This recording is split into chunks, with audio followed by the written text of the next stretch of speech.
Bonjour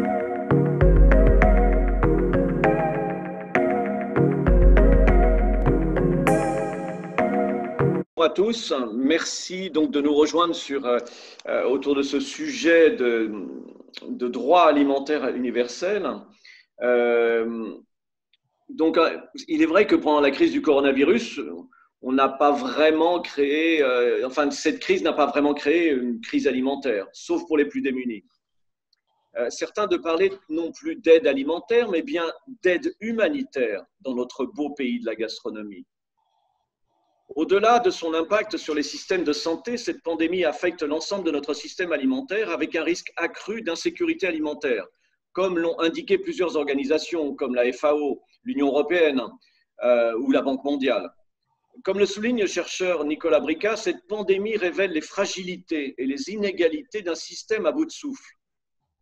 Elle perturbe un système fonctionnant à flux tendu qui risque de s'enrayer et de créer des pénuries. On risque d'assister dans les mois et les années qui viennent à une alimentation à deux niveaux. Ceux qui ont les moyens, qui pourront s'approvisionner en produits de qualité, et tous les autres, dont les précaires. Pour bon nombre d'observateurs, le prix de l'alimentation va augmenter, indéniablement. Alors comment fait-on pour nourrir les plus démunis, les 8 millions de personnes qui dépendent de l'aide humanitaire, mais aussi toutes ces nouvelles populations de pauvres qui sont apparues pendant le confinement? Comme ceux qui bénéficiaient de la cantine à tarification sociale, voire gratuite pour leurs enfants, ou qui remplissaient leur panier grâce à des petits boulots, eux-mêmes précaires. Précarité économique corrélée à la précarité alimentaire, elle-même liée à la malnutrition. Nous pouvons donc nous interroger sur la possibilité de développer un service minimum de restauration collective, en particulier pendant les temps de crise. Oui, ce sont en général les pauvres qui mangent le plus mal et qui souffrent donc le plus de surpoids et de ses conséquences sur la santé. 4 fois plus d'enfants ou d'ouvriers que d'enfants de cadres sont obèses. Ce problème a été accentué pendant le confinement. Les classes populaires se nourrissent de plats préparés, de pizzas, de frites, ne consomment pas assez de fruits et légumes, de produits bruts, sains, de qualité. En outre, la crise a conduit à une augmentation du prix de ces produits. Résultat, beaucoup d'entre eux ne peuvent pas manger de façon équilibrée quand ils mangent à leur faim. La question du budget est essentielle et nous devons nous interroger lorsque les institutions font des recommandations nutritionnelles, si celles-ci sont réservées à un seul petit nombre d'individus qui en ont les moyens ou surtout celles qui ne sont pas entendues par tous les autres. Selon une étude de l'UFC Que Choisir, le prix des fruits et légumes a bondi de 9% entre le 2 mars et le 6 avril, empêchant beaucoup de familles à bien se nourrir. Lorsque les seuls messages d'éducation alimentaire et d'équilibre alimentaire se résument aux publicités, même si le fameux logo « Manger, bouger », on comprend que certains fréquentent les chaînes de restauration rapide et les chaînes de street food, prêtes à patienter pendant des heures pour récupérer leurs commandes. La France n'est peut-être plus le pays de la bonne chère sur lequel certains s'arc-boutent. Pour rendre plus accessibles financièrement les produits de meilleure qualité, plusieurs leviers sont possibles, comme promouvoir les politiques nutritionnelles de santé publique, surtaxer certains produits à l'instar des boissons sucrées, réduire le prix des produits de saison, les produits locaux à impact carbone positif, voire déployer une sécurité sociale de l'alimentation à la distribution de bons alimentaires. On pourrait également proposer d'ouvrir le service public de restauration collective aux personnes en grande difficulté. Merci François. Pour débattre de toutes ces questions, nous avons invité Éric Birlouez, vous êtes ingénieur agronome, sociologue de l'agriculture et de l'alimentation, Gilles Maréchal, gérant de Terralim, chercheur associé CNRS, Dominique Paturel, chercheuse, spécialiste de la question sociale de la transition alimentaire, et le député de la Mayenne, président du Conseil national de l'alimentation, ancien ministre délégué à l'agroalimentaire, Guillaume Garot, qui nous rejoindra à 11h40. Pour cette première partie, nous allons essayer d'analyser, de voir un petit peu comment Gilles Maréchal et Éric Birlouez, vous avez finalement analysé cette situation de confinement et aujourd'hui de déconfinement en matière de précarité alimentaire. Gilles Maréchal, je vous laisse présenter votre recherche en fait sur ce thème-là. Merci. Donc, l'enquête que nous avons menée est faite par tout un groupe, à la fois de chercheurs, mais aussi d'organisations de la société civile. Elle a consisté à ouvrir un espace d'expression aux gens sans les contraindre, hein. C'est-à-dire pas de questions fermées, etc. Ils avaient le droit de nous raconter absolument ce qu'ils voulaient. Et l'ont beaucoup fait, donc on a à peu près 770 réponses exploitables pour l'instant. Donc, je voudrais commencer par trois éléments de contexte avant d'en venir aux enseignements de l'enquête. C'est un, cette crise qu'on a connue du Covid n'est pas la pire de celle qu'on pouvait imaginer. En particulier, il n'y a pas eu d'atteinte aux stocks, aux réserves alimentaires. Alors que dans le cadre d'une crise environnementale, par exemple, ça aurait pu être la production au champ ou les stocks qui auraient été menacés, avec donc une flambée d'autant plus violente des prix alimentaires. Deuxième chose, c'est que les questions sur l'alimentation des populations les plus pauvres, des ménages en difficulté, c'est plutôt lié en fait à un contexte économique qui lui va perdurer au-delà de la date du déconfinement, au-delà de la crise strictement coronavirus. Et donc les inquiétudes maintenant peuvent se concentrer là-dessus, puisqu'il va y avoir rétablissement d'un certain nombre de fonctions assez rapides une fois que la crise est considérée comme terminée, mais dans ce cas-là, ça risque de perdurer pas mal.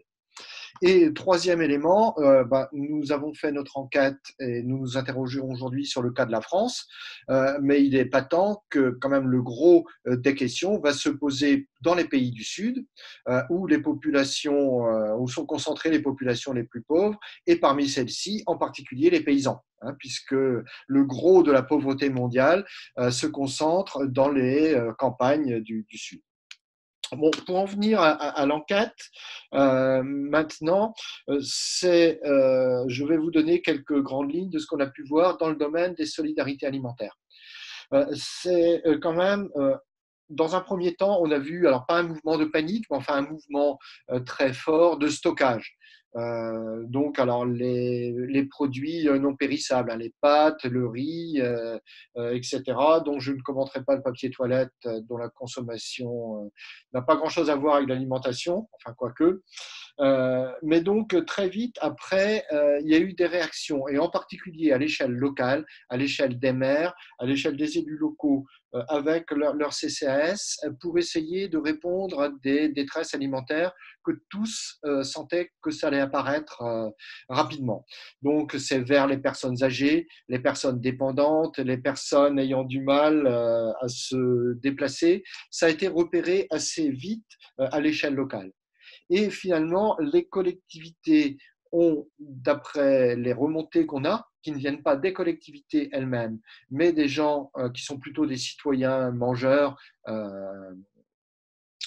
comme vous et moi, on dit qu'ils ont vu assez rapidement des réactions des collectivités. Alors, les maires qui ont réquisitionné ou qui ont travaillé avec les CCAS, qui ont fait des paniers, qui ont essayé de faciliter les courses entre citoyens, hein, qui se rendaient des services entre eux.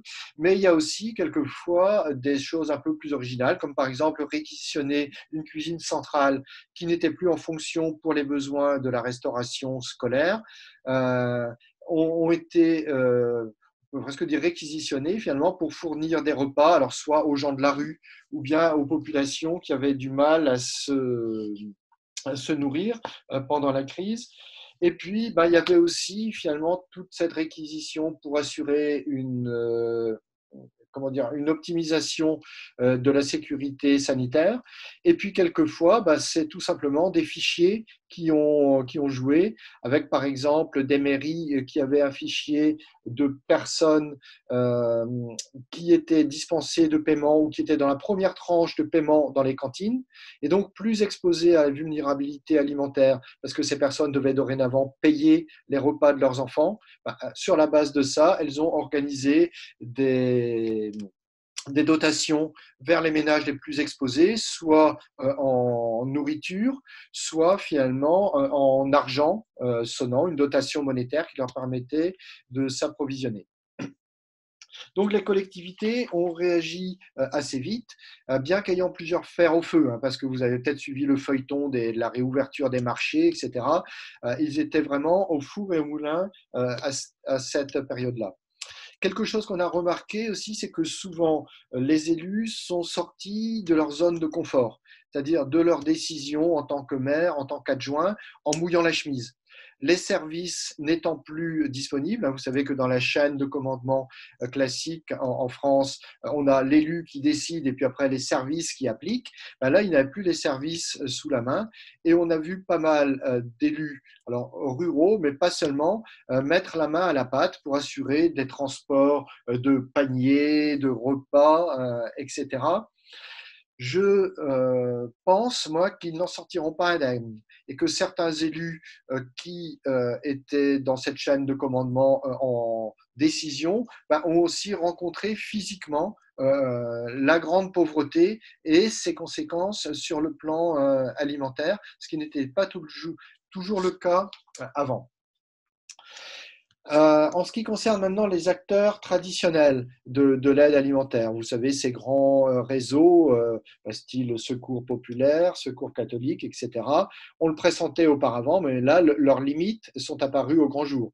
D'abord, l'âge de leurs militants, de la plupart de leurs militants, fait qu'ils étaient considérés comme particulièrement exposés. Eux-mêmes le savaient et donc ne sont pas venus. Et il y a eu une disparition très rapide d'un grand nombre des gens qui sont les contributeurs bénévoles de ces grandes associations qui se sont retrouvés un peu le bec dans l'eau. Ce qui explique aussi pourquoi les mairies et les CCAS ont été si importants, y compris quelquefois en mobilisant les élus et les agents communaux. Mais ils se sont aussi rendus compte des risques de rupture qui les menaçaient en se confiant uniquement au surplus de la grande distribution ou de la restauration collective et des idées qui auparavant cheminaient un petit peu, qui étaient d'essayer de diversifier les sources d'approvisionnement et en particulier en considérant des sources d'approvisionnement locales, ont été, on l'a vu, débattues et ça reste dans un coin de leur tête. Alors, est-ce que ce sera une priorité dans l'après-crise? On ne le sait pas, c'est assez peu probable, mais en tout cas, c'est une idée qui a progressé.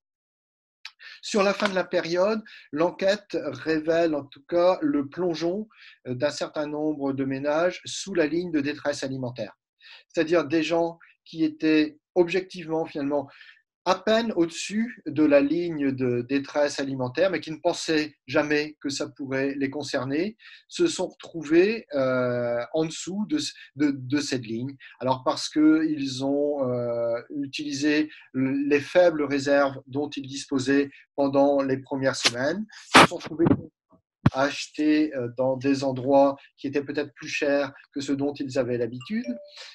Et donc, du coup, ont plongé sous cette ligne, ce qui pose la question que ce sont des personnes dont les caractéristiques, dont le profil n'est pas connu des associations traditionnelles d'aide alimentaire, peu connu aussi des mairies, c'est-à-dire des gens qui ont un profil différent de ceux qui sont d'habitude concernés par l'aide alimentaire, mais eux-mêmes ne connaissent pas tous ces réseaux et sont donc un peu plus démunis que les personnes qui y ont recours d'habitude pour pouvoir se repérer dans tous ces réseaux qui sont assez compliqués. Donc, pour terminer, ça c'est un défi pour la lutte contre la détresse alimentaire, car ces personnes en particulier risquent malheureusement de rester quelques mois, j'espère pas plus, mais peut-être malheureusement plus longtemps, dans cette situation d'avoir besoin d'aide alimentaire, ne sont pas connus, ne connaissent pas les réseaux, et ça me préoccupe particulièrement. Donc, pour terminer, on a vu certaines choses qui doivent éveiller notre réflexion. Quand même, c'est tout nouveau, là, mais je lisais une enquête qui a été menée par les réseaux bio qui disent que dans la progression de fréquentation de leurs magasins, ce sont les personnes à plus bas revenus qui l'ont fait. Alors, à plus bas revenu. Ça ne veut pas dire les personnes qui n'ont pas de revenus du tout, bien évidemment. Et enfin, je vais terminer pour une note internationale. J'ai vu passer, excusez-moi, j'avais mis mon chronomètre, je suis arrivé à mes 10 minutes, mais j'en suis à ma conclusion. Donc, une loi qui a été votée dans l'État de Rio au Brésil, qui a justement reterritorialisé l'approvisionnement de secours pour les personnes en détresse alimentaire à partir de l'alimentation des producteurs agroécologiques locaux. Alors, on a du mal à l'imaginer dans notre beau pays centralisé, la France, mais ça existe et c'est à verser au débat sur une branche alimentaire de la sécurité sociale, par exemple. Voilà, merci. Merci Gilles pour ces éléments. Éric, tu as sûrement des compléments à apporter dans ton analyse de la crise.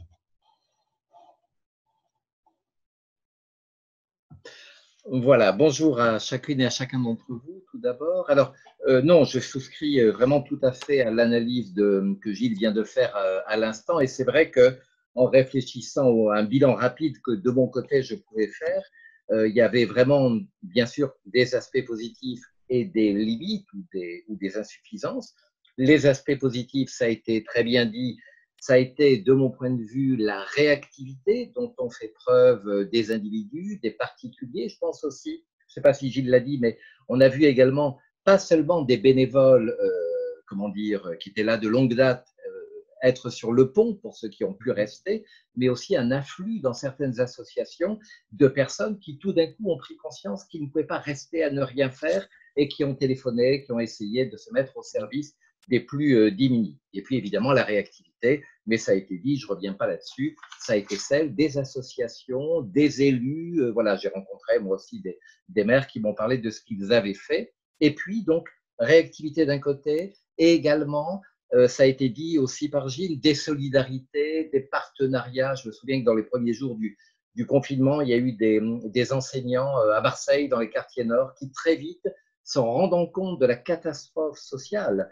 qu'était la fermeture des cantines, eh bien, ont mis en place des cagnottes sur Internet, tout simplement pour permettre à leurs élèves de pouvoir continuer à manger. Alors, bien sûr, le bilan, c'est aussi des aspects moins positifs. Donc, il y a eu des bugs ou des couacs en bon français, effectivement, mais je crois qu'on est nombreux à être frappés par ça, qui est comment dire, cette fragilité d'un dispositif d'aide alimentaire qui repose en grande partie sur des bénévoles qui affichent une moyenne d'âge élevée. Donc, on voit bien que ça, c'est à l'évidence une vraie fragilité. Et puis, dans certains quartiers, dans certains territoires, on sait bien qu'il y a eu des déficits de coordination entre les acteurs, qu'il y a eu et Gilles le disait aussi, la difficulté parfois d'identifier ces nouveaux nécessiteux, comme on disait autrefois, qu'on ne savait pas repérer et qui arrivaient en masse. Voilà, ça c'est la première chose. Moi, ce que j'avais envie de dire, c'est en fait peut-être deux autres choses. Tout le monde le sait, cette crise de Covid-19, elle a eu, dans le champ de l'alimentation, des impacts sur l'ensemble de la population. Pour certains consommateurs, il y a eu des impacts négatifs, plus ou moins gênants, plus ou moins contraignants.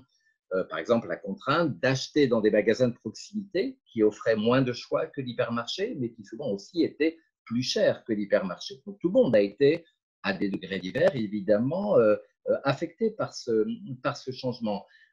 Parfois, ce qui a été négatif pour certaines, il ne faut pas faire d'angélisme, ça a été la nécessité de faire manger pour toute la famille 3 fois par jour. Mais il y a eu aussi, et là encore, je parle de l'ensemble de la population, des impacts alimentaires de cette crise sanitaire qui ont été perçus comme positifs. Il y a des gens qui m'ont dit ça a été formidable de pouvoir prendre nos repas en famille, d'avoir davantage de temps pour cuisiner. On a des enquêtes qui donnent des chiffres là-dessus. Également d'avoir du temps pour transmettre ce savoir-faire culinaire à nos enfants. Et ça, évidemment, c'est pas rien.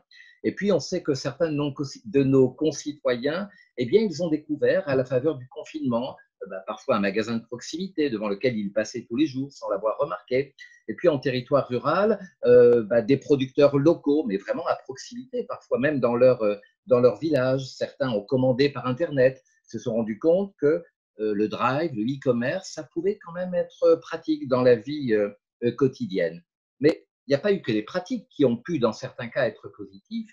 Il y a également des prises de conscience. Là encore, des interviews que j'ai pu mener de manière tout à fait qualitative, là aussi, montrent qu'il y a des gens qui ont repris ou pris conscience parfois de la valeur de l'alimentation, à commencer d'ailleurs par sa valeur vitale.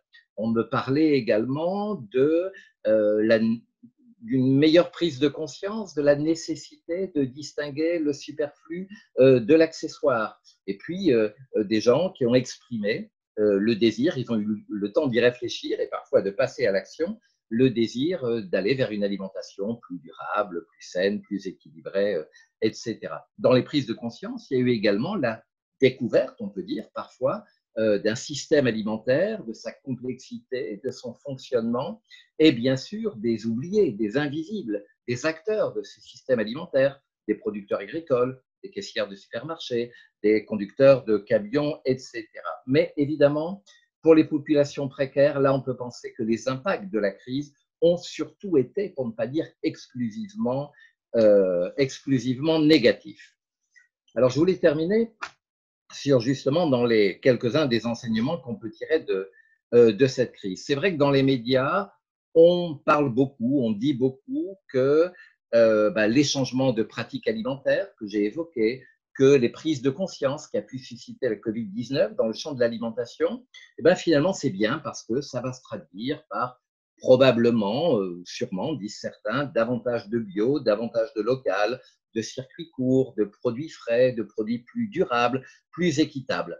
Alors oui, sans doute, je pense que ces tendances, qui étaient évidemment déjà à l'œuvre avant, vont être renforcées probablement par la crise du Covid-19. Mais évidemment, il faut bien avoir conscience que ce n'est pas pour tout le monde et qu'il ne faut pas oublier de préciser, ce qu'on oublie souvent de dire dans les médias, que ces nouvelles normes sociales, le bio, l'équitable, le local, etc., ça ne concerne évidemment que les personnes qui, en plus d'un vouloir d'achat, ont un réel pouvoir d'achat pour pouvoir accéder à ces produits. Et là, il y a un fait paradoxal que j'ai souvent cité et qui me semble très bien illustrer l'accentuation de la fracture alimentaire.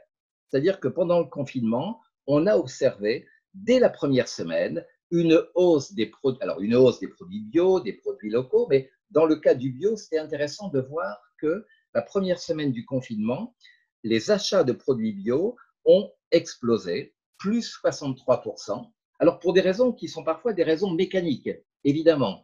Il y a pénurie de farine, on prend la farine bio quand on a les moyens, etc. Mais il y a aussi l'idée que le bio, c'est par nature, en tout cas, est perçu comme quelque chose de plus rassurant parce que plus naturel, plus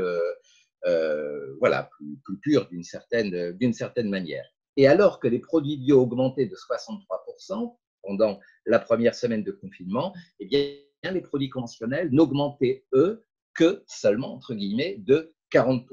Et tout au long du confinement, ce différentiel entre la hausse des achats de bio et la hausse des achats de produits conventionnels a été aux alentours de 20%. Alors aujourd'hui, on est revenu à un peu la tendance antérieure. Donc ça, c'est une chose. Et en même temps, et c'est là où est le paradoxe, il y a eu également une explosion, et vous le savez bien, de l'afflux du nombre de personnes aux structures d'aide alimentaire. Et donc, on voit bien que ce petit virus de 15 gènes, je crois, qui est microscopique comme tous les virus, eh bien, il se glisse dans les failles, dans les fractures, dans les anfractuosités de la société française et qu'il ne fait que les agrandir. Et pour terminer, ça a été évoqué dans l'introduction, effectivement, je crois qu'on peut s'attendre malheureusement à une accentuation de cette alimentation à plusieurs niveaux ou à plusieurs vitesses. Lorsque j'essaie de réfléchir de manière un petit peu comme ça, mais sans réaliser moi-même d'études, mais à ce que pourrait être la population des mangeurs post-Covid, et moi j'ai identifié 5 types de mangeurs, 5 profils de personnes par rapport à cette problématique de l'après, du monde alimentaire d'après. Il me paraît clair qu'il y a une fraction de la population française, qui n'est pas majoritaire, qui va encore accentuer, à la suite de la crise, les changements alimentaires qu'ils avaient déjà mis en œuvre. Plus de bio, plus de local, de circuits court, des produits frais, de saison, des produits équitables, etc., etc. Moins de viande également. Voilà, donc il y a un profil de personnes dont on sait très bien qu'ils vont encore plus tendre vers cette alimentation plus durable, plus responsable. Il y a un autre profil de personnes, et là j'ai eu vraiment plusieurs entretiens qui me l'ont confirmé, et ça reste qualitatif, des gens qui avaient dans la tête l'idée de changer quelque chose dans leur alimentation. Certains me disaient, on pensait à manger moins de viande, à acheter davantage local. Et là, on a eu l'occasion de réfléchir, on a eu du temps également pour cela, pour s'informer, se renseigner. Donc, il y a eu des passages à l'acte vers cette alimentation plus durable, plus responsable, etc. Et puis, on a quand même, je crois, aussi un groupe de consommateurs, alors là, pour le coup, très hétérogène, pour qui j'ai le sentiment, en tout cas, on a des sondages qui nous donnent des chiffres là-dessus, que rien de vraiment significatif ne changera après la crise. Et là, c'est assez hétérogène comme profil. On a des gens pour qui l'alimentation n'est pas du tout une priorité, ni même un intérêt d'ailleurs dans la vie quotidienne. On a des gens qui ne sont pas spécialement sensibles aux questions d'écologie, le caractère équitable des produits d'équité alimentaire. Ça peut être par méconnaissance, ça peut être par indifférence, parfois par défi des enjeux écologiques, etc. Voilà, et puis des gens simplement qui veulent une alimentation bonne, efficace, pratique et peu chère et pas plus que ça. Il y a un autre profil de personnes, ce sont toutes ces personnes, on ne le dit pas assez à mon avis, qui voudraient bien changer, qui elles aussi aimeraient manger davantage local, davantage bio, davantage de produits voilà, équitables, qui rémunèrent dignement les producteurs, mais qui tout simplement ne peuvent pas pour des raisons financières. Et puis évidemment, un dernier profil qui est appelé malheureusement à augmenter, qui est toutes ces personnes qui sont en situation de détresse alimentaire, pour lesquelles, évidemment, la priorité, ce n'est pas de manger mieux, c'est tout simplement de manger. Donc, je voulais insister sur le fait que, déjà depuis plusieurs années, on assiste, on le voit au travers des styles d'alimentation, à un éclatement des styles d'alimentation, des manières de manger, par choix, par contrainte également, dans certains cas, et que cet éclatement, eh ben, malheureusement, j'ai l'impression qu'il ne va faire qu'augmenter. Et pour terminer, dernier point, il y a eu un sondage qui a été réalisé dès la première semaine d'avril, mais là je n'en ai pas vu de plus récent, il en existe peut-être, où on avait déjà, après comment dire, des années pendant lesquelles de plus en plus de Français déclaraient, mais se contentaient pas de déclarer, commençaient à pratiquer le fait que la qualité devenait plus importante que le prix. On avait dans les enquêtes, et les gens de la grande distribution le disaient, une montée en gamme, c'est-à-dire que le prix n'était plus, pour la majorité de gens, le premier critère. Et là, dès le mois d'avril, on a déjà 45%, 43% de la population qui dit demain, le prix sera, comme aujourd'hui, ou redeviendra le principal critère d'achat. Et quand même, je fais le pari que malheureusement, ce chiffre de 43%, il est certainement encore aujourd'hui plus important. Donc, voilà, j'insiste pour terminer vraiment encore là-dessus, sur cette idée que la société française, elle est tout évidemment sauf homogène au regard de l'alimentation, de ses envies et de ses possibilités. Éric, merci beaucoup. Il y a une question de Nicole Darmon auquel vous pourrez répondre sur les échanges là, pour les sources des chiffres, si vous pouvez répondre par écrit. Je vais passer la parole à Dominique Parturel. Dominique, en fait, comment avez-vous analysé ces dispositifs d'aide alimentaire pendant le confinement? Quelle articulation voyez-vous pour mieux répondre à ce développement de la demande d'aide alimentaire?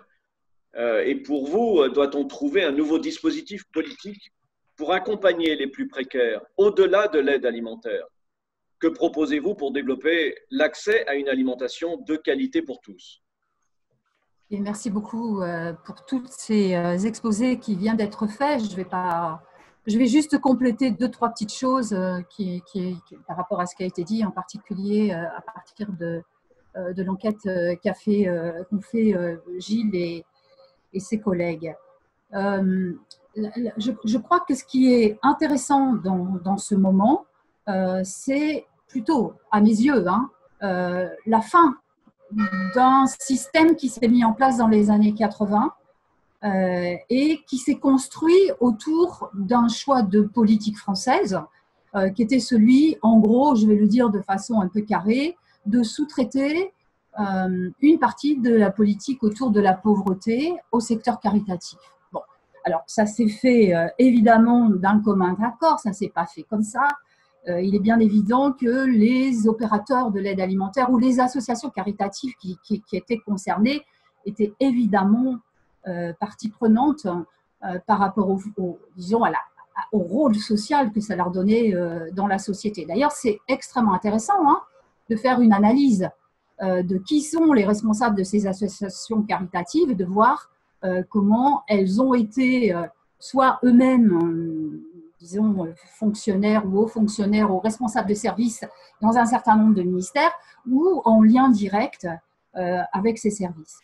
Dans la première semaine du confinement, on a eu un effet de déstockage de la restauration collective en particulier qui a, disons, retardé un tout petit peu le choc puissant sur les questions d'accès à l'alimentation. Il y a eu aussi le fait que finalement, tous les produits type farine, huile, etc., au premier prix, au bout d'une semaine, il n'y avait plus rien dans les étalages. Ce qui fait que ça a obligé les familles à se reporter sur des produits plus chers. Donc, c'est l'ensemble de ces phénomènes-là qui ont amené une partie de la population qui effectivement se débrouillait peut-être autrement que par l'aide alimentaire à se rajouter à la population déjà existante. Mais nous, ce qu'on a vu quand même très clairement pendant les 15 premiers jours, et même si certains maires ont été présents, et bien évidemment des CCAS, et bien évidemment des préfets qui ont tenté de coordonner les actions, nous, ce qu'on a vu, c'est quand même en grande majorité les pouvoirs publics aux abonnés absents. Mais également aussi parce qu'une grande partie des salariés de ces institutions, alors quand je dis pouvoir public, c'est bien évidemment les collectivités territoriales, l'État, etc., mais c'est aussi les salariés des associations d'action sociale institutionnelle dont les salariés étaient également confinés et sur des situations de télétravail qui ont mis vachement de temps à s'organiser. Donc, ce qui veut dire que finalement, qui a pu être réactif dans une situation comme ça? Eh ben, essentiellement les associations, les petites associations ou les collectifs de citoyens qui finalement se sont réorganisés assez vite et surtout, bon, j'ai surtout regardé évidemment avec attention ce qui se passait sur Montpellier, mais je l'ai regardé également sur d'autres villes. Ce qu'on a vu, c'est que en première ligne, on a vu arriver les associations qui étaient déjà très préoccupées par ce qui se passait pour les gens habitant les squats, habitant les camps et les bidonvilles.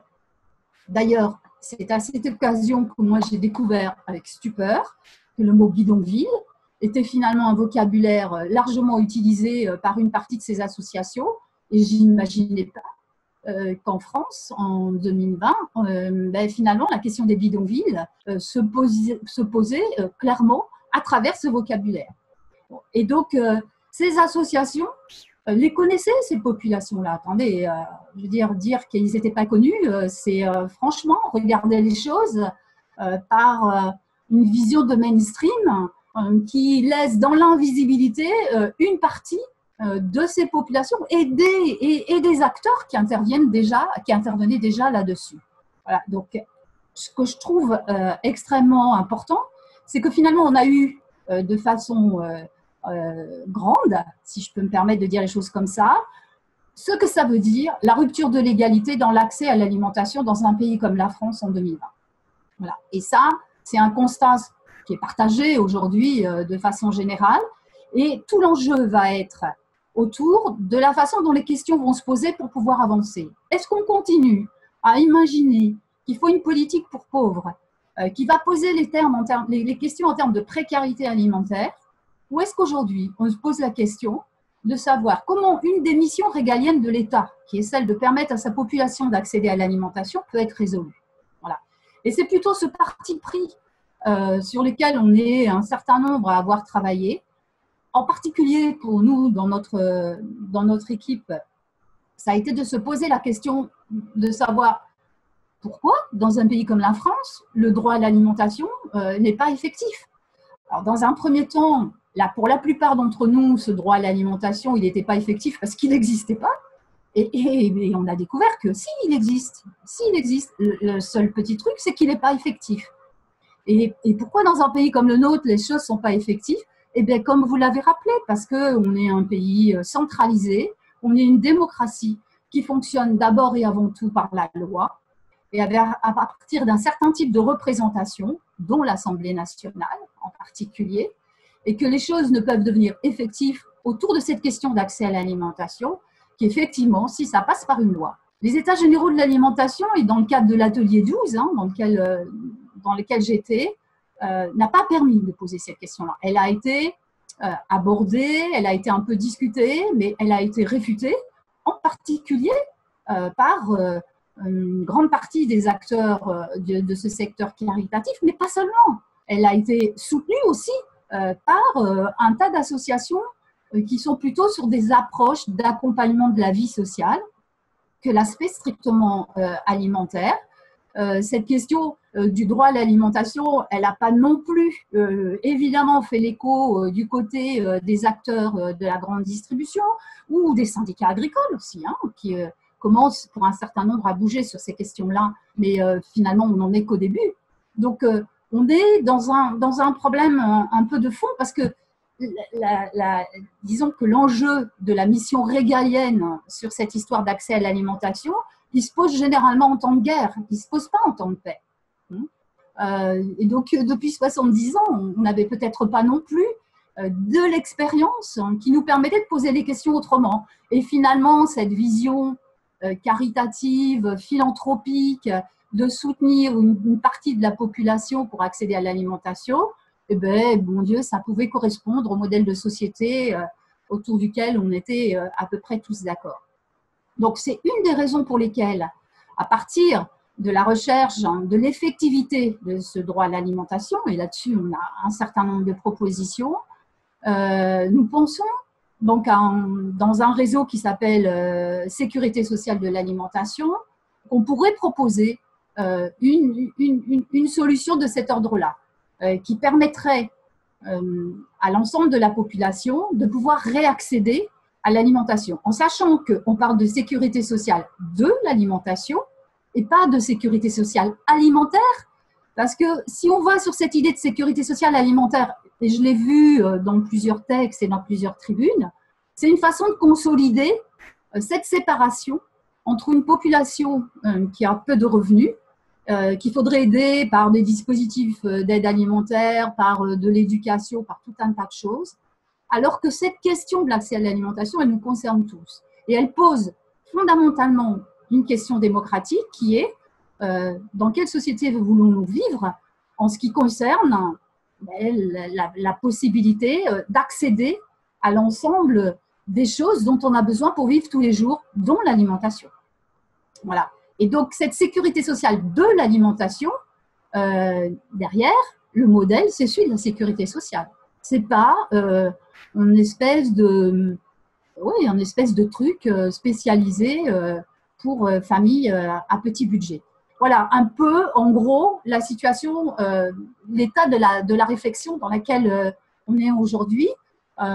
Et ça s'appuie franchement sur le fait que cette situation de confinement nous a bien confirmé la rupture de l'égalité sur l'accès à l'alimentation. Après, derrière, toute la question, c'est quel type d'alimentation, on est bien d'accord. Et si on s'appuie sur ce modèle de sécurité sociale de l'alimentation, qui veut dire donc derrière tout un travail de conventionnement avec les acteurs du système alimentaire, c'est-à-dire pas seulement les producteurs, hein, c'est aussi les transformateurs, c'est aussi la question de la distribution et bien évidemment les consommateurs. Et c'est aussi un système réfléchi sur la base de la question de la cotisation sociale par l'ensemble de ces acteurs à ce système alimentaire. Je ne sais pas ce que je suis dans les temps. Vous êtes parfaite et en fait, en attendant Guillaume Garot, justement, je voulais faire réagir peut-être Eric, si vous pouviez justement réagir aux propos de Dominique. Votre micro, Eric, pardon. Eric? Oui, Voilà. ça va mieux. Pardon. Très bien. Non, non, moi je trouve l'idée extrêmement intéressante, hein, qui est celle de parler vraiment d'accès à l'alimentation.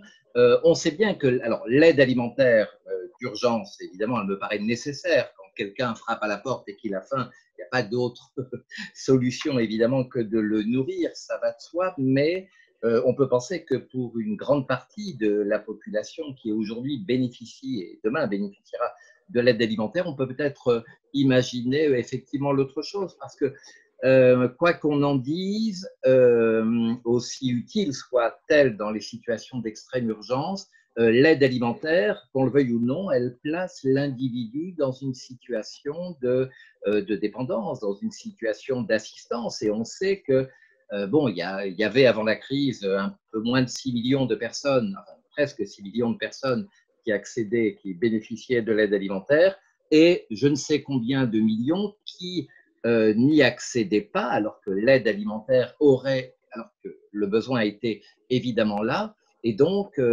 ça, c'est je trouve très important de rendre effectif ce droit universel à l'alimentation. Alors peut-être au travers d'une sécurité sociale de l'alimentation, avec l'intérêt que je verrais pour ma part, c'est qu'on peut essayer du coup de combiner à la fois l'exigence ou l'urgence sociale et l'exigence et l'urgence écologique, car on peut quand même d'une certaine manière orienter, flécher les allocations qui seraient distribuées au titre de cette sécurité sociale de l'alimentation vers un type de produit. Ça sera sans doute pas simple, il y aura beaucoup de discussions autour de ça, mais c'est peut-être un moyen effectivement de résoudre un petit peu cette question d'une alimentation de qualité pour tous et pas seulement pour ceux qui auront les moyens de la payer. Voilà, ça c'est un premier aspect. Et peut-être, alors je ne sais pas si je le développe maintenant, mais il y avait une idée qui me paraissait intéressante, qui est qu'en complément des dispositifs qui pourront être imaginés, une couverture alimentaire universelle, une sécurité sociale de l'alimentation, vous évoquiez tout à l'heure des incitations fiscales ou de taxation de produits, il peut y avoir beaucoup de choses. Je crois que ce qui est très important, j'en suis vraiment convaincu depuis longtemps, c'est de consentir également des investissements immatériels d'envergure et notamment dans la transmission d'une culture de l'alimentation. Donc là, je ne parle pas du tout d'éducation nutritionnelle, parce que dès qu'on commence à parler d'éducation nutritionnelle, ça présuppose que l'alimentation, c'est que de la nutrition, c'est évidemment bien plus que ça, et que l'idée que les pauvres, c'est des gens qui ne sauraient pas et qu'il faut donc leur enseigner, il faut donc leur apprendre. C'est pour ça que je préfère parler de, trouver un autre terme, mais de transmission, parce que le mot transmission est fort, d'une culture de l'alimentation, et pas que pour les pauvres d'ailleurs, évidemment, pour tout le monde, parce qu'on voit bien aujourd'hui qu'il y a eu ces éloignements entre vis-à-vis de la nourriture. Hein, et pour aller un tout petit peu plus loin, le premier objectif pour moi de cette culture de l'alimentation, ce serait ce qu'on a vu un peu d'ailleurs à la faveur de la crise Covid-19, de redonner de la valeur à la nourriture. On a vu des gens qui nous disaient « j'ai repris conscience du caractère vital de l'alimentation, j'ai repris conscience qu'il y avait une valeur humaine à l'alimentation, parce qu'il y a des gens qui travaillent pour produire la nourriture et pour l'amener jusqu'à mon assiette. » Donc ça, c'est un premier aspect, redonner de la valeur à la nourriture. Et puis d'autres objectifs, c'est de restaurer toutes les autres dimensions de l'alimentation qui ne sont pas que nutritionnelles. La dimension plaisir, la dimension sociale, la dimension culturelle, identitaire, symbolique. Et on sait que ces dimensions, elles sont souvent, plus ou moins bien sûr, mais absentes chez un certain nombre de personnes, et aussi en particulier chez les personnes en situation de précarité alimentaire. Et pour terminer là-dessus, voilà, je pense que l'enjeu de cette culture de l'alimentation, cet investissement immatériel, c'est évidemment de pas être dans une démarche de haut en bas, mais vraiment dans une démarche de Dominique parlait tout à l'heure de démocratie alimentaire, hein, c'est-à-dire que là où les gens vivent et là où ils sont, de faire en sorte que chacun puisse contribuer à définir ce que pourrait être cette transmission d'une culture de l'alimentation. C'est-à-dire on réfléchit avec les gens et on part de ce qu'ils sont, de ce qu'ils vivent, de ce qu'ils savent, évidemment, parce qu'ils savent des choses, de ce qu'ils font, et puis également de ce qu'ils ont envie. Donc voilà, ça c'est l'aspect investissement immatériel dans la transmission d'une culture de l'alimentation, aux côtés évidemment des investissements matériels qui vont être évoqués maintenant. Très bien. Merci Eric. Guillaume Garot est arrivé. Très Voilà, bien. Bonjour Guillaume, merci de nous rejoindre. Bonjour. Bonjour François. Bonjour à tous. Bonjour. On ne va pas vous présenter. Vous êtes président du Conseil national de l'alimentation, député et surtout ancien ministre. Et vous avez porté la loi de lutte contre le gaspillage alimentaire. J'imagine que vous avez d'autres dimensions à donner à l'alimentation aujourd'hui et vos écrits récents le montrent. Merci de nous les exposer. D'abord, merci à vous. Merci de votre invitation et merci de votre accueil. Je vous rejoins avec retard parce qu'on est aujourd'hui le 18 juin et donc là, je suis à Laval et j'assistais aux cérémonies de commémoration du 80e anniversaire de cet appel qui a changé la France, c'est vrai. Alors, je n'ai pas eu la chance de pouvoir écouter les propos qui m'ont précédé, mais je veux dire combien je suis d'accord avec la façon dont Éric Birlouez a posé le sujet. Il y a comment dire, aujourd'hui, beaucoup d'acteurs, beaucoup d'organisations, beaucoup de citoyens nous disent l'alimentation, c'est pas une marchandise comme les autres. Une fois qu'on a dit ça, qu'est-ce que ça signifie concrètement? Qu'est-ce que ça signifie en termes de politique publique? C'est comme ça que moi, je voudrais aujourd'hui poser le sujet. On a tous vu, excusez-moi, j'ai ma tablette qui fait de la gymnastique. On a tous suivi pendant le Covid. Moi, j'étais bénévole au Resto du Cœur à Laval pendant la période du Covid. Et j'ai vu, semaine après semaine, les files d'attente s'allonger devant la porte des restos. Et les chiffres qu'on a aujourd'hui, je parle sous votre contrôle aux uns et aux autres, nous montrent qu'on a eu entre 30 et 40% de personnes en plus à s'être représentées devant les associations de solidarité juste pour manger. Donc, si on met ce fait-là en relation avec l'idée que l'alimentation n'est pas une marchandise comme les autres, qu'est-ce qu'on en fait? J'ai essayé d'avancer, j'ai essayé de penser l'idée que l'alimentation, ou plutôt la politique de l'alimentation, pouvait relever d'une politique du bien commun. Et c'est comme ça que moi, je voudrais échanger et partager avec vous aujourd'hui. Si on dit que l'alimentation relève d'une politique du bien commun, ça signifie qu'il faut se donner les moyens d'en garantir l'accès à tous. C'est aussi vital, bien sûr, que l'air qu'on respire, que l'eau qu'on boit. Donc, quand on est acteur public, comment on fait pour garantir cet accès à tous à l'alimentation? Et en disant que ce n'est pas simplement l'affaire de la générosité à travers les associations de solidarité. Et qu'il y a certainement une responsabilité partagée, publique, collective, pour qu'on puisse garantir l'accès à ce droit fondamental. J'ai avancé l'idée d'une couverture alimentaire universelle. Aujourd'hui, je dis simplement les choses, on en est au tâtonnement. Et je suis heureux qu'on ait cette discussion aujourd'hui, parce que j'espère avancer avec vous.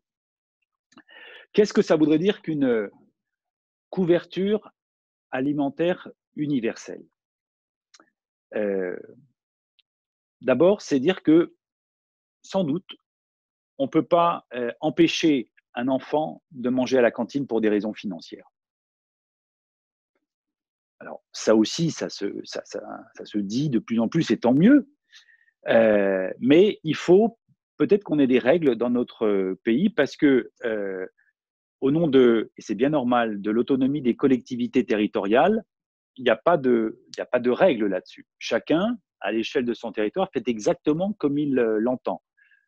Et bon, peut fixer les tarifs qu'il souhaite. Très bien, je ne remets pas en cause ça. Ce que je dis simplement, c'est qu'on doit se donner collectivement des garde-fous pour veiller à ce que chaque enfant puisse avoir accès à la cantine. Le principe, c'est à la puissance publique de l'énoncer et ensuite, les responsabilités, dans le cadre de leur autonomie, organisent ces tarifs le mieux possible, mais c'est important de fixer l'enjeu et l'ambition collective. L'ambition collective, donc, que chaque enfant puisse manger au moins une fois par jour un repas équilibré. Autre occurrence de cette alimentation vue comme un bien commun. Moi, j'ai porté comme député à l'Assemblée, après ce que je voyais durant le confinement, l'idée de chèque alimentaire, de bons alimentaires. En effet, pour qu'on puisse assurer à chaque famille la capacité à se nourrir, à nourrir les enfants. On avait fait un amendement avec 150 millions d'euros, ça n'a pas été accepté, peu importe l'important, enfin peu importe, il y a eu d'autres formes. Ce qui compte, c'est que le débat ait été posé. Peut-être faudra-t-il, je dis peut-être, hein, je pose le débat, peut-être faudra-t-il réfléchir dans l'avenir, pas tout de suite, mais dans l'avenir, à une forme d'allocation qui soit dédiée à l'alimentation. On a bien des allocations familiales, on a bien des allocations logement. Est-ce que dans l'avenir, hein, dans le cadre d'un pays qui produit de la richesse, hein, et nous restons un pays développé. La question qui se pose à nous, c'est de savoir comment on peut distribuer le mieux possible les fruits de cette richesse. C'est un sujet évidemment très vaste, mais moi je ne veux pas qu'on oublie la question de l'alimentation et donc de la capacité pour chacun en France, de pouvoir accéder à cette alimentation. Alors, une fois qu'on a dit ça, vous voyez, deux idées, hein, qu'aucun enfant ne soit empêché de manger à la cantine le midi pour des raisons financières, et ensuite, veiller à ce qu'il puisse y avoir, d'une certaine façon, un fléchage de certaines vers l'alimentation, des allocations aujourd'hui, donc des allocations de type social. Mais allons un tout petit peu plus loin. Et moi, je me réjouis qu'il y ait eu un rapport au Sénat qui a été porté par Françoise Cartron et Jean-Luc Fichet, qui disait, c'était vraiment intéressant, si on permet à chacun, au titre de la solidarité, de recevoir quelque chose pour assurer d'être nourri chaque jour, assurons-nous dans le même temps que ce soit vers des denrées de qualité, parce que ce n'est pas le tout de manger, on en avait déjà largement débattu. La question qui se pose aujourd'hui, c'est bien sûr celle de bien manger. Et ce n'est pas uniquement du nutritionnel. Éric Blauez a parfaitement raison. Des produits sains, des produits de qualité, des produits tracés, c'est aussi un horizon qui doit être partagé par le plus grand nombre. Donc, je retiens cette idée que nos collègues sénateurs ont avancée de pouvoir, assortir une possible allocation ou subvention, aide en tout cas, de l'idée que ça aille pour des produits qui sont de qualité, et tant qu'à faire pour des produits qui sont aussi produits en France, bien sûr, avec un soutien du coup à l'activité économique agricole. Bon, voilà ce que moi je voulais dire ce matin. Je verse des idées. au débat. J'écoute celles que vous pouvez vous-même porter, mais il serait utile que dans notre pays, on se pose la question comme ça. Et vous me direz, mais quid des associations de solidarité aujourd'hui? Ça n'enlève rien à leur rôle, au rôle des bénévoles. Au contraire, moi je considère que les associations de solidarité doivent être des partenaires, des acteurs essentiels de cette couverture alimentaire universelle que j'ai esquissée et uniquement esquissée. Et je pense que c'est avec elles, avec ces associations, qu'il faut construire un dispositif qui peut-être ne verra pas le jour tout de suite, j'en suis bien conscient, mais dont on doit s'emparer les uns les autres pour le faire avancer. C'est aussi dans les têtes que cette prise de conscience doit avoir lieu. Une ou deux choses pour terminer. Et là, je rejoins aussi Éric Berlouez. Pour moi, la question qui se pose quand on parle précarité alimentaire, c'est d'abord de considérer que la faim est un risque social. Et il faut poser, je crois, le sujet comme ça. Et deux, il faut poser aussi l'idée, l'exigence que l'alimentation, c'est pas qu'une nourriture, ce ne sont pas que un corps qui est nourri et du coup qui est vivant. L'alimentation, c'est une culture aussi. Ce sont des valeurs. Et donc, cette idée de couverture alimentaire universelle, elle s'inscrit dans une large politique de l'alimentation où on parle aussi éducation, où on parle aussi transmission et où on parle aussi art de vivre et bien sûr emploi, activité économique pour tous ceux qui produisent, assurent, garantissent l'alimentation. Et un dernier mot, vraiment hommage soit rendu à tous ceux qui ont fait des efforts incroyables, ont été vraiment au boulot du matin jusqu'au soir et parfois même la nuit pendant la période de confinement pour que la chaîne alimentaire reste solide. Hommage soit rendu également à toutes les associations, à tous les bénévoles qui ont permis justement que ceux qui n'avaient pas accès à l'alimentation puissent y avoir droit. C'était important de le rappeler. Voilà ce que je voulais dire d'entrée de jeu. Ensuite, il y aura évidemment, j'imagine, des questions qui se poseront sur l'articulation entre le national et le local, l'implication des acteurs de terrain, la façon dont on peut organiser cet accès à l'alimentation pour tous et l'exercice véritable de ce droit alimentaire universel. C'est le titre du webinaire ce matin. Mais il y a un vrai champ d'expérimentation à labourer ensemble. Merci à vous. Merci. Vas-y, Laurent. Oui. Dominique, vous voulez réagir peut-être? Voilà. Oui, merci beaucoup. Oui, moi je souhaite réagir. Je trouve extrêmement intéressant la proposition que vient de faire Guillaume Garot. Bon, ça reprend quand même une partie des réflexions que le collectif que j'évoquais tout à l'heure a proposé. Je suppose d'ailleurs que vous connaissez les différentes communications qui ont été faites sur cette question de sécurité sociale de l'alimentation. On a effectivement aussi une proposition d'une allocation mensuelle sur le modèle des allocations familiales, 250 €, comme vous le proposez, qui permettrait de travailler aussi sur la question de comment on oriente l'offre. Parce que si on reste aussi scotché à travailler du côté, entre guillemets, des gens qui sont précaires, donc de beaucoup poser les questions autour de la demande, on sait aussi très clairement qu'une politique alimentaire bouge et se transforme quand on travaille sur l'offre. Bon, et c'est certainement ce qui est le plus difficile et ce qui est le plus compliqué.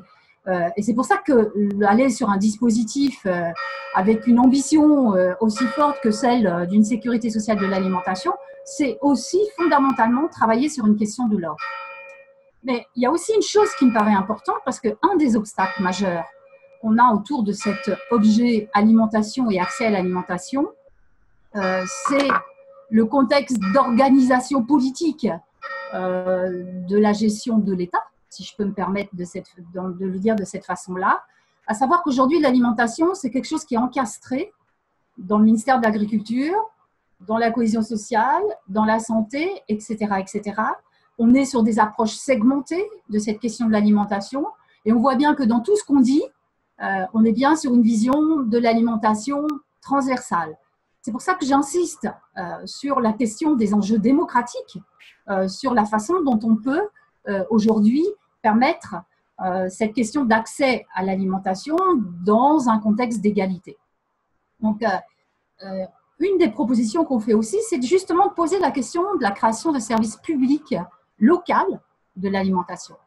C'est comment on renvoie aussi à des échelles territoriales différentes et pas simplement à travers un État centralisé, les modèles, les modes, les formes, la façon dont les habitants veulent accéder à l'alimentation. Et ça, d'autant plus important qu'on sait aussi que les groupes sociaux ont des besoins alimentaires qui ne sont pas les mêmes. Les enfants ne mangent pas comme les ados, les réflexions autour des cultures alimentaires ne sont pas les mêmes partout.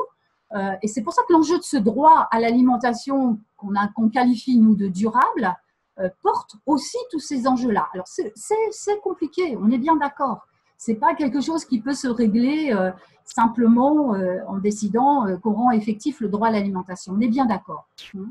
Mais en tout cas, c'est clairement des formes et des façons de réfléchir la vie ensemble et la démocratie ensemble de façon un peu différente de tout ce qu'on a pu réfléchir avant.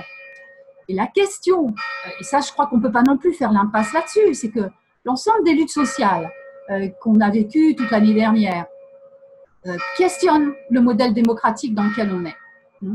Donc ça veut dire que sur des droits fondamentaux comme ça, si on n'en profite pas pour poser la question démocratique, on va se retrouver avec probablement, encore une fois, une façon de penser la réponse à un besoin essentiel, dit de bien commun, ce que je partage avec ce qui vient d'être dit. On va continuer à faire une politique pour les pauvres. Et ça sous-entend qu'on a effectivement une autre partie de la population qui a le choix sur sa façon d'accéder à l'alimentation. Et je terminerai juste par un tout petit truc. Dans les enquêtes que nous, on a pu faire autour de la question du bio, on a plutôt de la méfiance de la part des populations à petit budget. De la méfiance, non pas en termes de qualité nutritionnelle, mais sur une idée qui est qu'est-ce que c'est que ce type d'alimentation vers lequel on nous oblige à aller alors que nos habitudes alimentaires et nos cultures nous amènent vers des aliments qui sont pas bio, mais qui sont bons pour ce que nous, on veut en faire. Voilà. Merci Dominique. Gilles, vous vouliez réagir? Gilles, votre micro, pardon. Gilles, votre micro.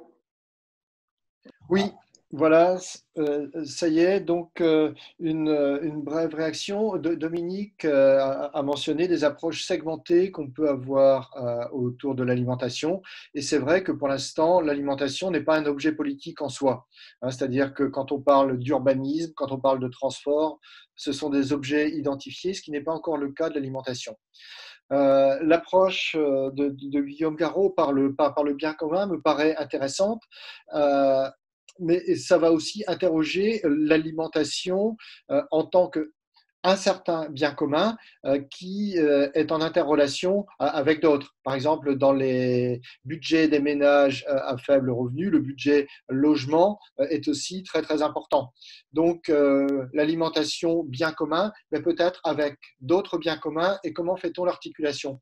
Et je voudrais là me référer à une politique qui a été menée au Brésil de lutte contre la faim, justement, à destination des 20 millions de ménages qui avaient faim quasi quotidiennement au Brésil. C'est bien une politique générale relevant plutôt de la solvabilisation des personnes qui a été menée, ce qu'on appelait la bourse famille. C'était une dotation qui était donnée, alors, pas par hasard aux femmes, et ça a été finalement l'outil le plus efficace pour réduire la grande pauvreté et la détresse alimentaire au Brésil, plutôt que des politiques très ciblées uniquement sur l'alimentation.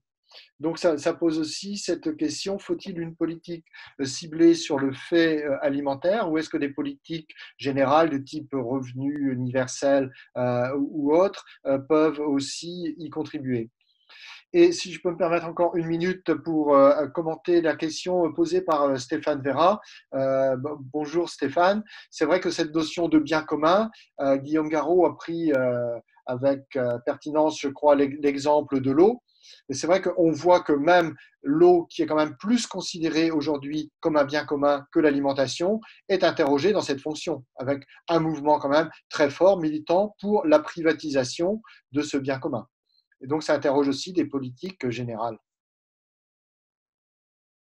Merci beaucoup, Gilles. Monsieur Garot, vous voulez réagir tout de suite? Votre micro, pardon. C'est vraiment intéressant, ces problématiques. Moi, j'ai publié cette tribune dans Le Monde, là, c'était au tout début du mois de mai. J'ai regardé en particulier les travaux d'un chercheur espagnol qui s'appelle José Luis Viveropol, que vous devez connaître sans doute, qui travaille sur ces sujets et que j'ai trouvé très, très stimulant. Il est aujourd'hui à l'université de Louvain en Belgique et il pourrait peut-être participer dans l'avenir à nos réflexions. Je rejoins vraiment ce qui vient d'être dit sur deux exigences. La première de cohérence entre la politique de l'alimentation et les autres politiques publiques. Ça va de soi, la politique pour la santé, la politique pour l'environnement, la politique pour le logement. Bien sûr, il faut une cohérence, c'est un choix de société. Là, c'est véritablement un choix de société. La deuxième chose, je ne l'ai pas traité, mais je pense que vous avez raison, Madame Paturel, de le rappeler, vous avez complètement raison, c'est l'enjeu démocratique. C'est-à-dire que moi, je plaide depuis longtemps pour que dans les programmes, on est en pleine municipale, en tout cas dans les communes où il y a des deuxièmes tours. Moi, je plaide pour que dans les élections, on parle d'alimentation, parce que c'est un vrai choix politique, donc un choix démocratique. Et il faut que les citoyens puissent peser là-dessus sur ce qu'ils veulent pour leur assiette. Et donc, chaque fois qu'on met de la démocratie dans l'assiette, eh bien, on fait avancer la citoyenneté et surtout, on fait en sorte que l'alimentation devienne un choix qui engage non seulement les acteurs publics, mais aussi l'ensemble de notre modèle économique et social. On y vient, on avance mois après mois, année après année, et je pense que cette proposition que moi je fais, mais de façon plus générale, qu'on traite l'alimentation comme relevant d'une politique du bien commun, eh bien, ça va donner encore du sens à ces choix démocratiques. Alors, après, juste un mot encore, excusez-moi, je suis peut-être trop bavard. Je parlais d'élections à l'instant. Il y a une dimension locale très forte parce que là, on peut mettre les acteurs. C'est ça qui est passionnant. C'est-à-dire qu'avec l'alimentation localement, on peut mettre les acteurs autour d'une même table. Hein, il y a des outils pour ça, où il y a peut-être de nouveaux outils à inventer, où il va falloir transformer des outils qui existent. Les PAT, hein, les projets alimentaires territoriaux, ça peut être le lieu où on esquisse ça. Et ensuite, où est-ce le lieu où ensemble on dessine des politiques locales pour l'alimentation, c'est-à-dire qu'on fixe des objectifs, on se donne des moyens et on voit comment les acteurs peuvent être fédérés autour de ces objectifs communs et partagés. Mais je pense que là, il y a quelque chose de neuf. Et je le dis, et je termine là-dessus comme responsable politique, moi je crois beaucoup au sujet de l'alimentation pour que la politique retrouve du sens aux yeux des citoyens. À travers ces sujets qui sont évidemment concrets, vitaux, eh bien, on redonne vraiment du sens à l'action politique qui parfois en manque aux yeux des citoyens. Voilà. Merci beaucoup. C'est vrai que j'ai l'exemple de, je ne sais pas, on le voit à l'envers de Montreuil avec un manifeste sur la démocratie alimentaire. Donc effectivement, on voit des exemples poindre. Dominique, vous vouliez ajouter quelque chose parce que Nicole Darmon veut aussi réagir. Elle est en ligne. Oui, ok, je vais juste réagir très très vite. Quand même, le risque dans lequel on est, enfin, vous parlez des projets alimentaires territoriaux, c'est vrai que ça pourrait être un des espaces où ce travail se fasse. Sauf que pour ça, il faudrait y aller avec une méthode qui soit celle du système alimentaire et y entrer en se posant la question de la présence et des absences autour de la table. Voilà. Parce que pour l'instant, ces projets alimentaires de territoire, ils restent sur les modèles institutionnels qu'on a l'habitude de voir, c'est-à-dire en gros viennent ceux qui veulent venir, donc on y retrouve à peu près les mêmes, avec leurs représentants qui donc de toute façon sont nommés et ne sont pas élus, et les absents, ils ne sont pas là. Et moi, ce que je vois, c'est que dans ceux dans lesquels on a essayé de travailler la dimension sociale, on a énormément de mal à faire entendre que la question sociale, ce n'est pas de répondre pour un truc spécial pour les pauvres. Et l'alimentation, il me semble que c'est une des façons de poser les questions à l'ensemble de la société dont les familles à petit budget et les gens qui n'ont pas beaucoup de sous font partie. Voilà. Et ce truc qui consiste à vouloir systématiquement, par exemple, qu'il y ait des représentants des personnes en situation de pauvreté, repris par le modèle institutionnel de l'action sociale qu'on connaît dans notre pays depuis les années 80, nous amène de fait à exclure une partie de la population qui ne se reconnaît pas dans ce modèle-là. Donc, je veux dire, la question démocratique, elle est super importante. Bon, et vous le savez bien, puisque dans le cadre du Conseil national de l'alimentation, il y a eu un travail qui s'est fait sur comment on pose la question de la représentation. Et on voit bien qu'autour de ces histoires d'alimentation aujourd'hui, c'est aussi un objet politique dans lequel la question de la représentation est vraiment re-questionnée. Voilà, c'est juste ça. Merci Dominique. Je ne sais pas, Laurent, si on peut passer la parole à Nicole Darmon. Nicole, est-ce que vous nous entendez? Oui. Oui, bonjour. Oui, bonjour. Merci de me donner la parole. Je ne vais pas être très longue. Je voulais juste en tant que nutritionniste, comme j'ai entendu 2 ou 3 fois ce matin, l'alimentation, ce n'est pas que de la nutrition. Je voulais juste réagir. Bien évidemment, je suis complètement d'accord avec cette affirmation, mais je ne voudrais pas que, à force de l'entendre réitérer, c'est comme si c'était réglé en fait, le nutritionnel. Donc, c'est juste pour poser un warning, ce n'est pas du tout réglé. Manger plus de fruits et de légumes, manger plus de féculents complets, des produits animaux diversifiés en quantité adaptée, c'est pas facile pour tout le monde. Lever le pied sur les produits gras sucrés et les féculents raffinés, c'est pas facile non plus. Pourquoi? Parce que justement, les produits gras sucrés et les féculents raffinés, ils ont plein de caractéristiques malheureusement très intéressantes pour des personnes qui ont un petit budget ou qui vivent dans des conditions défavorables, qui sont mal logées, qui n'ont pas un moyen de transport personnel, etc. Et donc, ils vont les induire finalement, les orienter vers la consommation de ces produits-là, puisque ces produits sont faciles à transporter, faciles à stocker et n'ont pas besoin même d'être transformés. Ils peuvent être mangés assez facilement sans complications. Évidemment, ils ne sont pas chers. C'est pour ça aussi, ce sont des sources de calories pas chères. Et aussi, curieusement, et c'est un petit peu embêtant, ce sont des produits qui ont un faible impact carbone. Quand on parle de végétal, le végétal, ce n'est pas toujours le truc vertueux avec les feuilles vertes qu'on nous décrit. Le végétal, c'est aussi l'huile, le sucre et la farine qui servent à faire tous les produits de forte densité énergétique et chargés en sucre, en gras et en sel. Donc, ce n'est pas réglé, quoi. Il faut continuer à maintenir la pression pour que cette alimentation équilibrée soit une alimentation accessible et facile pour tous. Merci beaucoup, Nicole. Encore un petit point. Pardon, allez-y.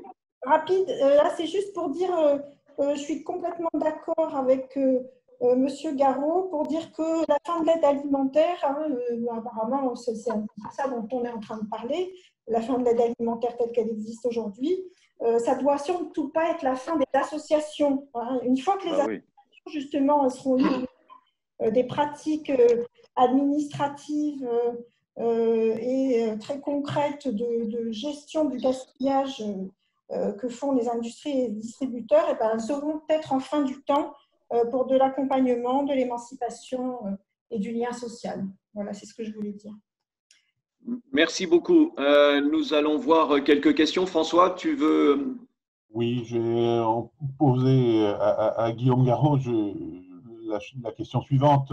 Vous avez été l'instigateur de la loi sur le gaspillage alimentaire.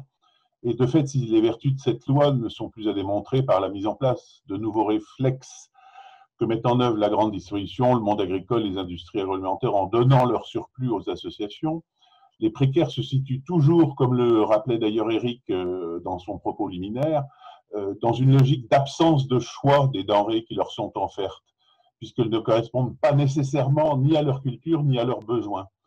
Et effectivement, ne serait-il pas temps que même les populations précaires aient la possibilité de choisir et donc de les associer évidemment aux démarches alimentaires comme les projets alimentaires territoriaux, de choisir les denrées alimentaires saines et durables en les accompagnant d'une culture alimentaire leur permettant de les préparer, de les consommer dans les conditions optimales.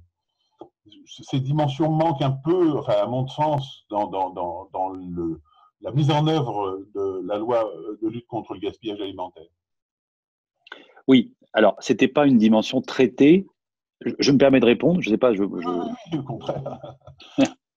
C'était en effet pas une dimension traitée dans la loi de 2016. Puisqu'on était sur la lutte contre le gaspillage alimentaire, on n'était pas sur la lutte contre la précarité alimentaire. On était dans une politique globale, on est toujours d'accord d'ailleurs, de lutte contre le gaspillage alimentaire, avec des conséquences, ou plutôt des tenants et des aboutissants qui sont bien au-delà de la solidarité.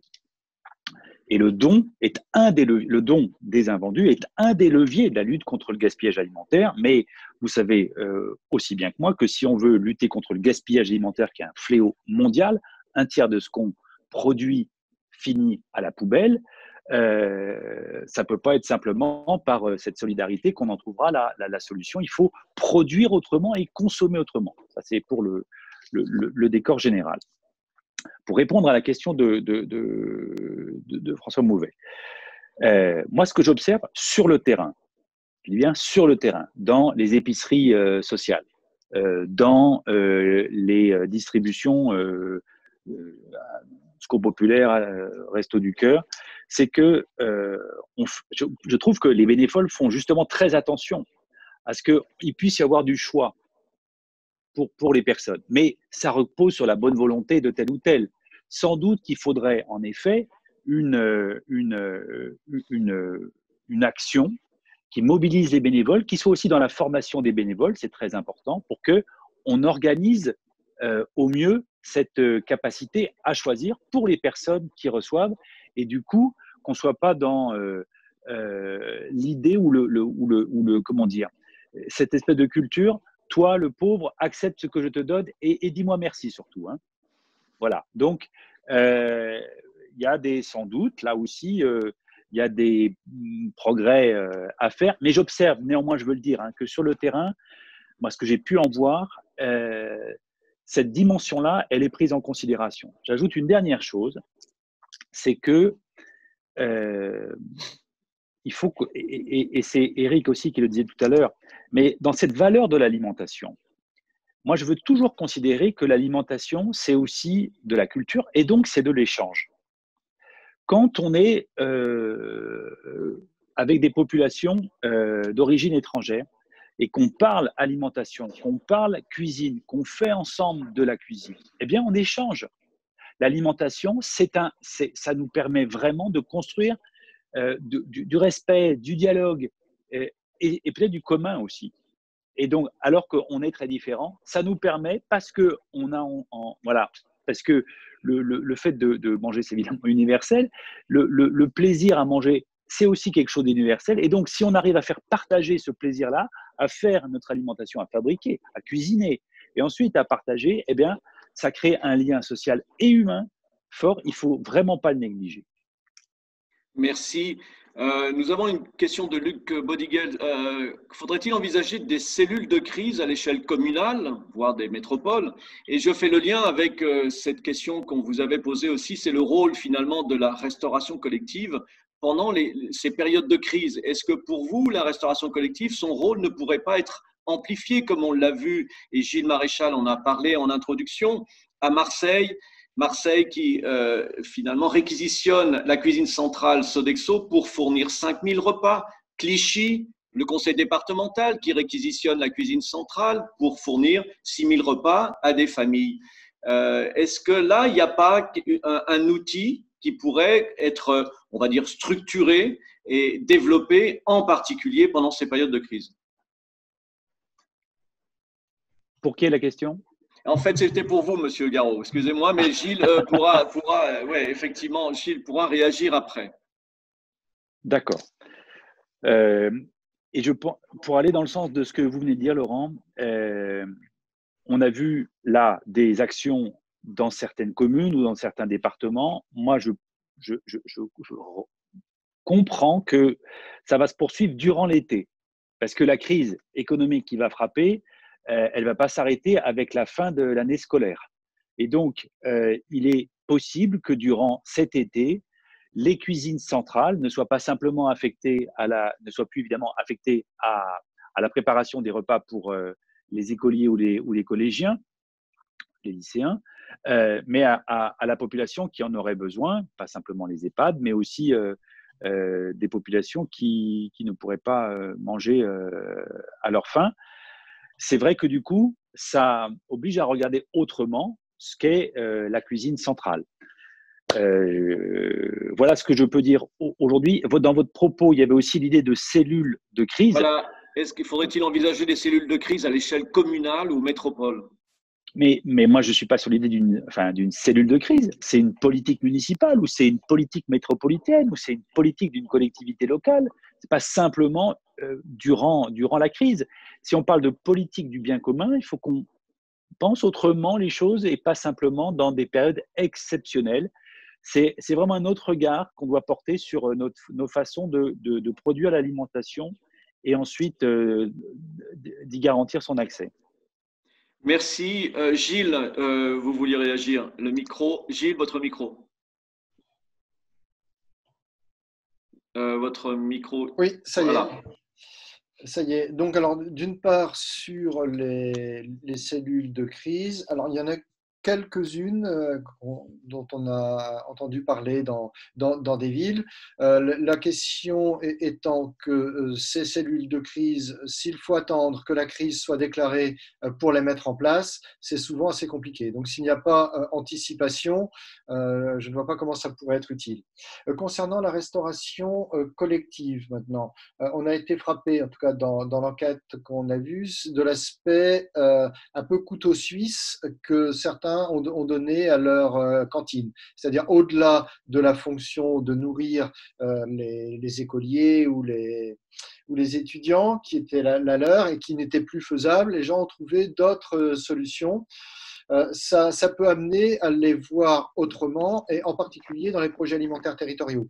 Guillaume Garot en parlait tout à l'heure, mais pour accompagner pas mal de pâtes, pour reprendre le terme consacré, on se rend compte que quelquefois la restauration collective est vécue un petit peu dans son petit coin, et pas en relation avec les autres fonctions alimentaires. Je pense que ça peut amener à penser autrement les rôles de la restauration collective.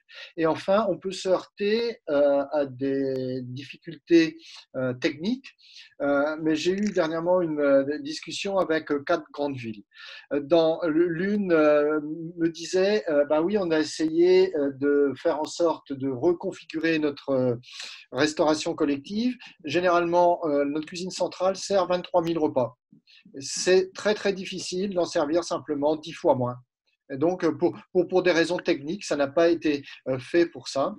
Et ce à quoi une autre grande ville répliquait, bah oui, on est justement en train de penser à une nouvelle cuisine centrale et on pense bien intégrer ce besoin de pouvoir servir moins de repas à d'autres fins dans notre projet futur, chose auquel on n'avait absolument pas pensé aujourd'hui. C'est-à-dire que dans le programme même de leur cuisine centrale, ils intégreraient la possibilité de ce besoin. Merci beaucoup Gilles.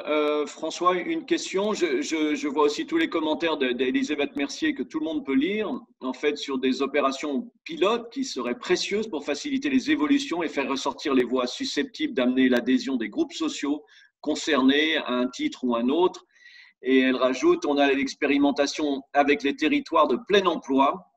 Vous pourrez avoir une expérimentation des territoires de bonne alimentation pour tous, au-delà des actions parcellaires actuellement mises en œuvre. Dominique, ou Eric, est-ce que vous voulez réagir?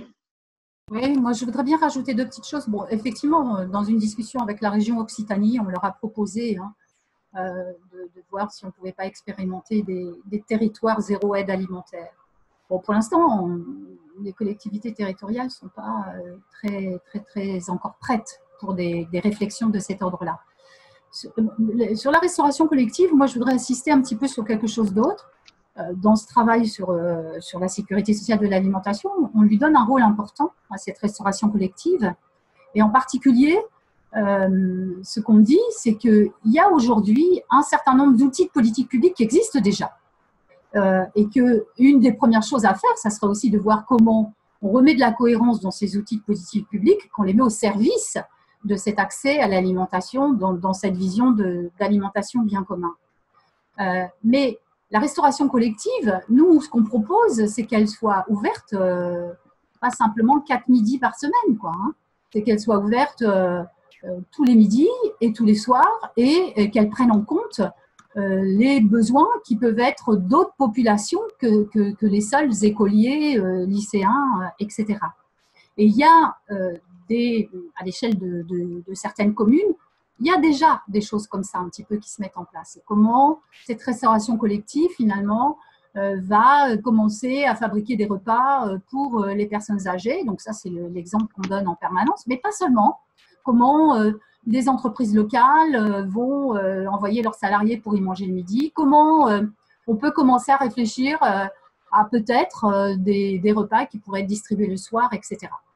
Alors, donc, parce que quand même, dans les habitudes alimentaires aujourd'hui, ce qu'on voit, c'est que la restauration au foyer est quand même assez importante.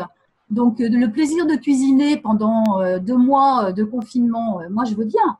Mais ce que montrent les évolutions de la consommation alimentaire, c'est quand même plutôt d'aller manger dehors. Donc, ça veut dire aussi que cette restauration, elle pourrait avoir des propositions comme ça.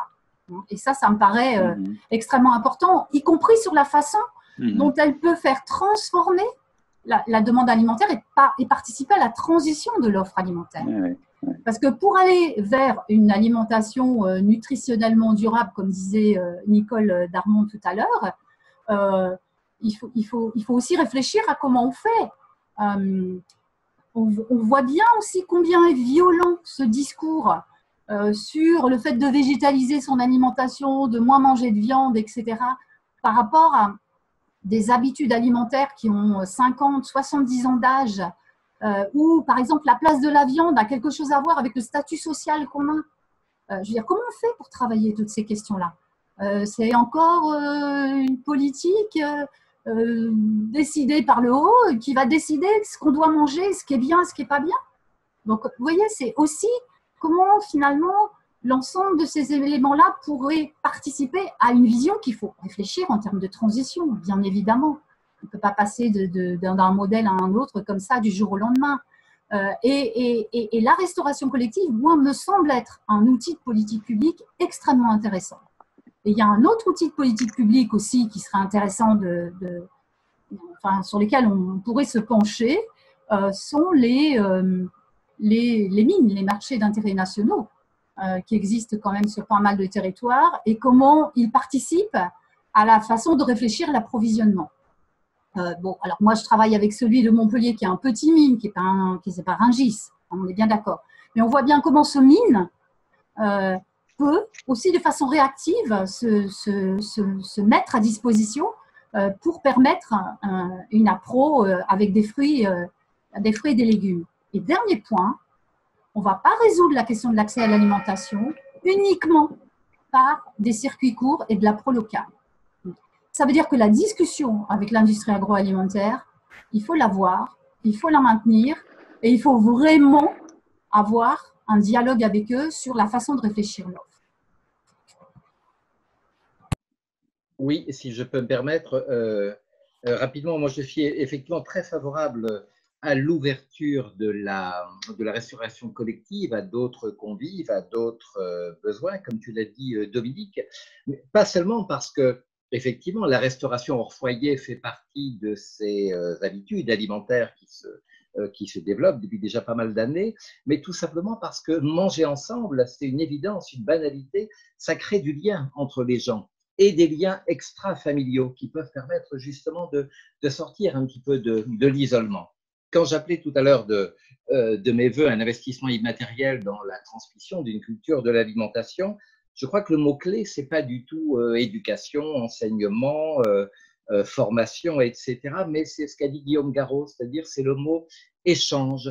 Le mot échange, c'est quoi? C'est des liens horizontaux. Et je me souviens avoir lu quelque part un jour que le mot précarité, ça je trouve ça très intéressant, ça vient du latin, precarius. Et precarius, c'est ce qui s'obtient par la prière. Autrement dit, quand on n'a plus rien d'autre à faire que de s'adresser finalement à Dieu, hein, c'est-à-dire à une relation, pour le coup, on ne peut plus verticale. Et donc, je crois que c'est vraiment très intéressant, cette idée de créer au maximum du lien, des échanges, au travers de l'alimentation, sans évidemment en rien négliger la dimension santé, la dimension nutritionnelle de l'alimentation. Nicole Darmon a eu tout à fait raison de le rappeler, mais je crois que vraiment cette dimension alimentation, lien social, c'est excessivement important et la restauration collective peut être un des leviers pour recréer ou renforcer ces échanges horizontaux entre les gens. François? Je n'ai pas grand-chose à ajouter sur ce que vient de dire. Je pense que… En fait, nous sommes à la fin de notre webinaire. Monsieur le député, je ne sais pas si vous voulez avoir un mot de la fin. 12h30, on fait toujours ça. Ça nous met en appétit, vous voyez. Écoutez, moi, merci. Je trouve que c'est très stimulant, les échanges qu'on vient d'avoir. Les orientations, les convictions qu'on vient de partager.